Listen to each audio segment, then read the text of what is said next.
haven't got much to update y'all on, because normally I spend about an hour talking before I actually get started into the goodness. When I've not been busy, I've been playing Kingdom Hearts from start to finish. It hits different when you start playing it as an adult. I think also playing something multiple times, each time you play it, you osmosify something new, and I'm noticing things I didn't really notice about Kingdom Hearts before, which is cool. Mainly that the plot is bullshit. Square Enix just looked at what an actual plot is for an actual video game and just went, nah. Now, we want series longevity. That's what we want. So anything that actually makes sense, toss it out the window. It jumped the shark for me when they introduced time travel, because it was like, Kingdom Hearts 1, yeah? Pretty standard story. A boy on an island discovers a magical sword, goes off exploring worlds, has to fight some big bad guy. I was like, okay, yeah, you know what? Fine, I can mess with that, that's fine. I'm just going to jump to 2 because it's easier to explain 2 next than it is to explain the in-between games. So then 2 is like, this same kid has someone living inside him that gets created when you get turned into a Heartless. And I was like, yeah, cool. They're called Nobodies. I was like, alright. So then you get the one set just before number 2, 358 over 2 days. I think it's meant to be 358.5 days, but I've only ever heard anyone call it 358 over 2 days, which means either 358 days took place over 2 days, or 358 divided by 2, which is 131? If my math is correct on that? No. No, it's not. So, what is it? I think it's meant to be 358.5 days, because maybe on the 359th day, that was only half the day that was lived. I don't know. That basically explains Roxas's journey, who is Sora's nobody, through the journey of him coming into being when Sora got turned into a Heartless, and then the end of his journey when he comes back into Sora in Kingdom Hearts 2. So it spans all the way up to his first day, which is the start of Kingdom Hearts 2. And I was like, okay, I loved Organization 13, I thought they were really formidable bad guys. I loved the Garden of Assemblage in Kingdom Hearts 2, which is where they all gather and you have to fight data versions of them. I was like, okay. Chain of Memories, which is set even before that, is the first one technically set after the first Kingdom Hearts game. Sora enters a castle and loses his memories, and you have to use cards. You gotta use cards to get Sora from A to B, and then eventually you finish the game. It basically just introduces Organization 13 as bad guys, and Sora goes to sleep at the end, and he sleeps for a year. And he wakes up halfway through Kingdom Hearts 2 when Roxas rejoins him. During 358 over 2 days, Sora's memories become a person called Xion, and she's not even a real person. She's a replica that the organization created because they wanted a backup for Roxas when Sora was their backup anyway. No, Roxas was their backup for Sora. How many backups do you need? But they all look like Sora apart from Xion, who looks like Kairi, who Kairi is basically just Sora in a red wig anyway. She's not part of Kairi. She just looks like Kairi, and she is the personification of Sora's memories. Nobody else has a memory version of themselves running around, so why Sora? Then you get to the end of Kingdom Hearts 2, you defeat the Organization 13, you find out that the head of the organization is a dude called Xemnas, and he, much like Ansem from the first game, is the main bad guy's Heartless.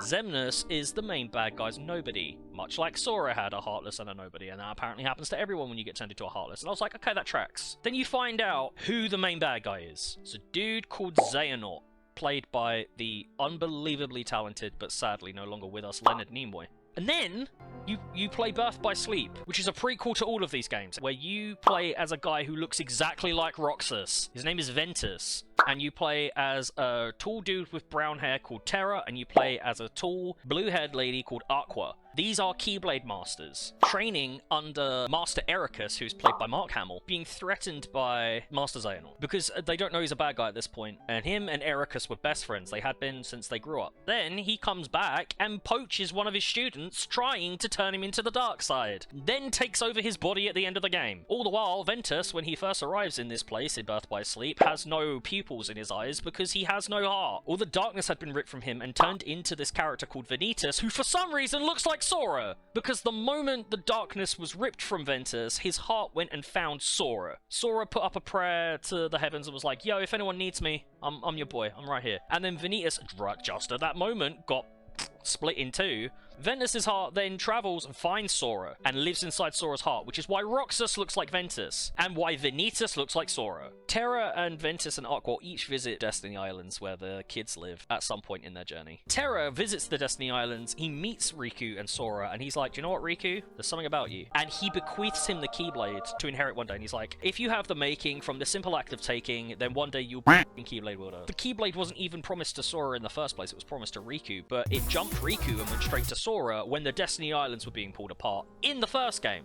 Then, you know, Terra goes AWOL, trying to help Xehanort. Then he finds out Xehanort's a bad guy. Then Xehanort had set up this whole thing to make Ventus and Vanitas fight. The whole reason why he split them in the first place was to create a Keyblade. No, not just any ordinary Keyblade, a Keyblade, which is actually pronounced Kai, or Chi. So they want this Keyblade, which is a special Keyblade that's two Keyblades crossed against one another to form an X with a blade around it, and it's supposed to open the real Kingdom Hearts, which was Xehanort's plan the whole time. Ever since he was a kid, that was what he wanted to do, was open the real Kingdom Hearts for some reason, even though there was a whole war based around it. He's trying to do that. He's got Ventus and Vanitas fighting, trying to get the thing. He loses. They beat him. He possesses Terra and becomes Terranort. That Terranort grows up to become Ansem the Wise's, not Ansem the bad guy. No, this is another convoluted thing from Kingdom Hearts 2. That Xehanort Terranort, grows up to become Ansem the Wise's protege, who we found out later is Xehanort. The reason why he was called Ansem is because he stole his master's name, apparently the person he despised most because he wouldn't let him go and explore the darkness in people's hearts. When he split himself with the Keyblade, became Ansem the bad guy from Kingdom Hearts 1 and Xemnas the bad guy from Kingdom Hearts 2, all the while he had been growing up as Terranort, not the original Xehanort. And then, inside that organization, it was just a bunch of people exploring what hearts could do. Xehanort goes through and corrupts every single one of them. Back in the first game, Birth by Sleep,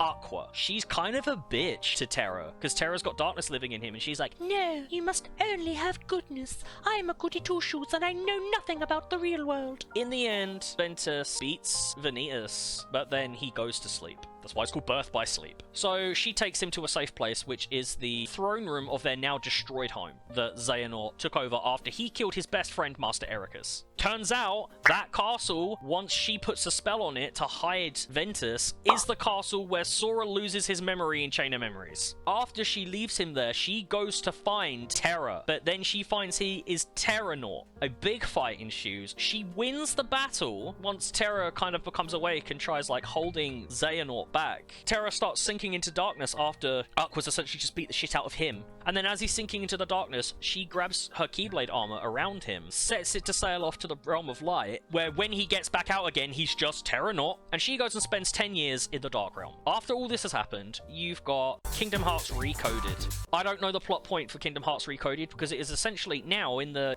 Journey So Far collect. It's a movie, but it is like a 2.5 hour long movie I've only ever watched fully once. At the end of Chain of Memories, the journal that Jiminy Cricket had been keeping when traveling around with Sora had been erased, but the last words that were left on there were the words, "Thank Naminé." Naminé is the witch who was inside the castle manipulating Sora's dreams. Naminé is Kairi's nobody, despite the fact she technically never became a Heartless. She just lost her heart. Sora full-on becomes a Heartless. He becomes one of them little squiggly ones with the ears, and he's like... Kairi never technically became a Heartless. She's one of the Princesses of Light, and Sora loves her, and it's the main reason why he left the islands to begin with, was to go and find her and Riku. So this Thought Witch even knew what she was doing was wrong. Anyway, this book says, "Thank Naminé," and Jiminy Cricket is like, oh, he turns to the last page, even though that was apparently the last page. He turns to the last page, and there's more stuff written. And basically, they have to then encode both the first and the second one, and have Digital Sora explore digital worlds. You're basically just replaying the same first game again. You're basically replaying Chain of Memories and Kingdom Hearts 1. There's a Data Riku in there, and he had been the one writing the messages, and he was basically telling the outside world that Sora needs to wake up Ventus, while also setting free Roxas, who was already joined with him again, setting free Naminé, who had already joined with Kairi at this point. The Recoded did not need to happen. This is my least favorite of the franchise. The whole point of this game was to set up Dream Drop Distance, which is actually a really good Kingdom Hearts game. It's Kingdom Hearts Pokemon. The whole point of Recode is just to set up what they're going to talk about in Dream Drop Distance anyway. That you need to wake up the 3 original Keyblade Masters from Birth by Sleep, and that you need to find more people to be Keyblade wielders. All because Xehanort is going to split himself into 13 dudes, which was the whole point of Organization 13. He used time travel, but he can only time travel to a place where his body had already existed, and he needed to sacrifice his body in the process. Like when he cut his heart out and took over Terra, he left his body behind. During Dream Drop Distance is to wake up 7 sleeping worlds, like the Hunchback of Notre Dame. I really wanted to play a Kingdom Hearts level about the Hunchback of Notre Dame. That was my favorite Disney movie. Not Atlantis or Treasure Planet. Hunchback of Notre Dame. Boy howdy, what a great time we had on that level. So they go into these sleeping worlds to try and take the Mark of Mastery exam, because they need new Keyblade Masters. The only one who gets it is Riku, because Sora fell into a deeper sleep, because Ansem, Xehanort, and Xemnas are all working together to keep Sora asleep, so that he can be their 13th member of their new Organization 13 that they're making, using the original bodies of the original 13 members, who were all supposed to be Xehanort clones. And he planned it from the start, apparently. Then there's Riku's part in this. He was inside Sora's dream. Terranort, Xemnas, Ansem, and eventually Xehanort, he comes from the future, to set up this thing that there have to be 7 Guardians of Light and 13 Darknesses to recreate the original Keyblade that had split into 20 pieces, despite the fact he had done it with Vanitas and Ventus anyway. So now they need 7 Keyblade Masters and the 13 vessels that were already set up to be Xehanort's puppets. But wait, there's more! Aqua is still asleep in the Dark Realm. Enter the game Kingdom Hearts 0.2 Backdrop Passage, or Fragmentary Passage, where it's just her spending 10 years in the Dark Realm. They made it on Unreal Engine 4. It was essentially just a tech demo for what they were going to do with Kingdom Hearts 3. It ends up that her ending is right at the ending to Kingdom Hearts 1. And she helped Mickey to find his way out, who then helped Riku, who helped Sora, close the door to darkness at the end of Kingdom Hearts 1. Then you've got Kingdom Hearts Kai back cover. The plot is really interesting. So they released a mobile game a little while ago where you go and fight as your own customized Keyblade character, and then you go and you just gather light. But the plot was really good. So the plot to the MMO is that there are 5. There are 5 original Keyblade wielders who worked under this guy called the Master. And the Master was the Master of Masters. They all lived in this world where all the worlds were connected. He invented the Keyblades. He could see into the future through the eye that was on his personal Keyblade, and he wrote a book of prophecies that predicted the Keyblade War. This is like centuries before Birth by Sleep. Because he didn't tell any of them what the other people were doing. Everyone was really suspicious of each other, and instead of perfect peace and harmony, everybody fights one another, and it leads to the Keyblade War that Xehanort was so obsessed with. Ends up summoning the real Kingdom Hearts, yada yada yada. Everybody wants the light for themselves. Everybody dies, apart from one select group of Keyblade wielders that had been saved by one of the 5 Keyblade Masters. So then you get the Keyblade Graveyard. And some black box that Luciu, one of the original Keyblade wielders, hid in the Keyblade Graveyard that the Master told him to hide. We don't know what's in the box. We still haven't found that out. Right, I'll read back on chat. Sorry, I had to get that out. Kingdom Hearts are such good games, but the lore is just messed up with the in-between games, and when the 3rd came, it was madness lore-wise. Right? I don't remember the overall plot. Apart from the original Keyblade Masters coming back at the end, them defeating Xehanort, he's just gonna come back again, because apparently he walked this into his mind 2 millennia ago. It's good. Kingdom Hearts is good. Just don't pay attention to anything that's happening, and you'll have a really good time. But I do love Kingdom Hearts. This is coming from someone who has been a fan since Kingdom Hearts 1 came out. I thought I knew the plot before the 3rd game. 1st and 2nd game were good lore, though. Yeah, this is it. This is what I was saying. For me, Recoded. That's when they jumped the shark for me, because that's when they started being like, somehow the digital data version of Riku knew about the hearts connected to Sora. And I'm just like, I know about the hearts connected to Sora because I listened when I played Birth by Sleep. I didn't need another game replaying the events of the 1st one with little inserts from the 2nd one, and mostly about Chain of Memories, which I didn't like because it was really hard to play, all in one place to set up Dream Drop Distance. They should rename it Kingdom Hearts, Mally. You're absolutely right. Do you know the end of Kingdom Hearts 3? Sora dies. He full-on dies. But then he puts himself back together again anyway for 5 minutes. Then he dies again. So then Riku has to put him back together again in the DLC. Just leave him f***ing dead. The poor geezer's earned a rest. Leave him alone. on this big playthrough I'm doing, I skipped Chain of Memories because I know the plot. Sora loses his memories because Namine's can't say that word on Twitch. And she doesn't mean to, she's being strong-armed into it, fine. If I had a superpower to shoot somebody in the head with my eyes and some bad guys were like, we're gonna kill you unless you shoot this person, I'd be like, well, fine, kill me then! I'm not gonna shoot somebody in the head to save my own skin. I'll be like, fine, kill me! You then have to go and kill that person. And that's the same case with Namine. She's like, I'm gonna take out this kid's memories. I would rather not exist because I'm a nobody, so I technically don't exist, than let Sora just be Sora. And then they make her a good guy after that? Are you f***ing kidding me? Oh, I got a new controller. No, but there was one moment during, I think it was Kingdom Hearts 2. It was fighting the digital version of Axel. I almost broke my life. I sat back and I just went, why am I doing this? Why am I putting myself through this? But I beat it. I got my gold crown, so... It was trying to complete the journal and get the secret movie, which is just a promo for Birth by Sleep. Right? Do you remember when Sephiroth was the hardest thing you had to face? Do you remember when Sephiroth was the biggest bad guy that Square Enix had to offer you? And then right at the end of Kingdom Hearts, they're like, here's the Garden of Assemblage, here's the Lingering Will. And you're like, what's the Lingering Will? Which is Terra's armor and his, like, anger at Xehanort in the Keyblade Graveyard. I have only ever beat him legitimately once. Now, because I'm not f***ing crazy, I use the stun loop cheese. You jump, you hit him, and he goes into a knockback loop. Before he can react again, you do it again, and you just cheese his health bar down by doing that. I have legitimately beaten the Lingering Will without that cheese, and I almost broke down crying when I did. I gave myself carpal tunnel. Sephiroth is my boy. Because Sephiroth, he's hard, but you can kick his ass pretty thoroughly, especially by Kingdom Hearts 2. He's got more powerful combos, but he's easy to predict. Whenever he starts powering up a combo, just go over and donk him on the head. He can't hit you with a giant fireball the size of the Mississippi River because you just smacked him on the head and he's like, oh, well, guess I shouldn't do this fireball. I should just hit you with my sword, which you can block.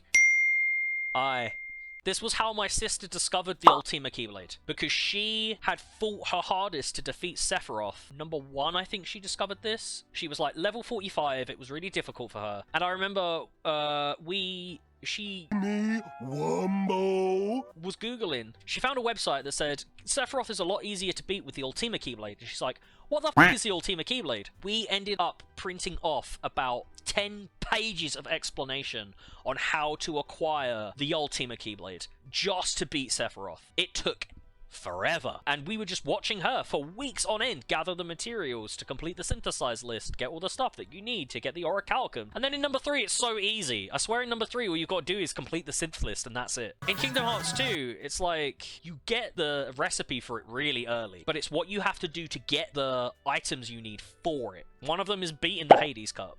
No, not the Hades Cup, the Goddess of Fate Cup.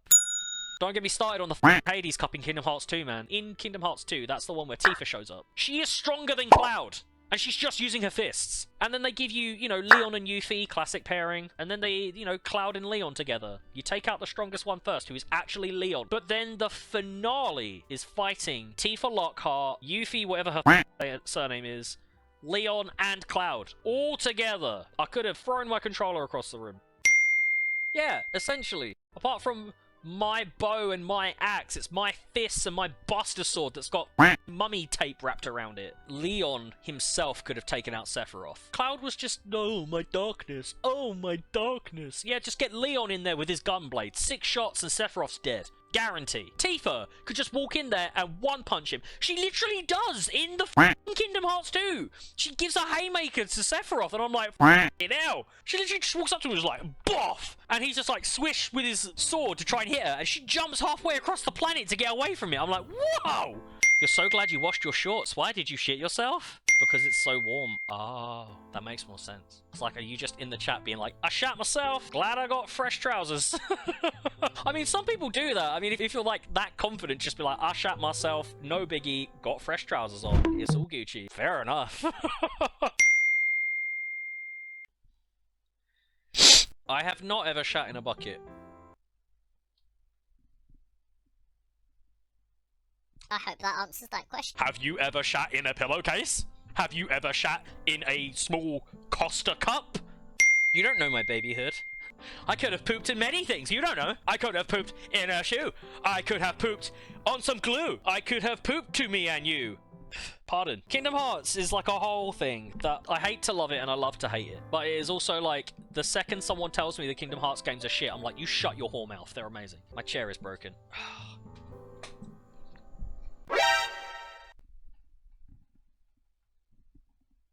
Bye. I'm going on an adventure. I'm gonna have to cut out this whole segment when I edit this. 45-minute rant about Kingdom Hearts. Do you know what? If I edited this with the actual plot points and clips in it, then yeah, I could make a Kingdom Hearts lore video. But it would be longer than the franchise is itself.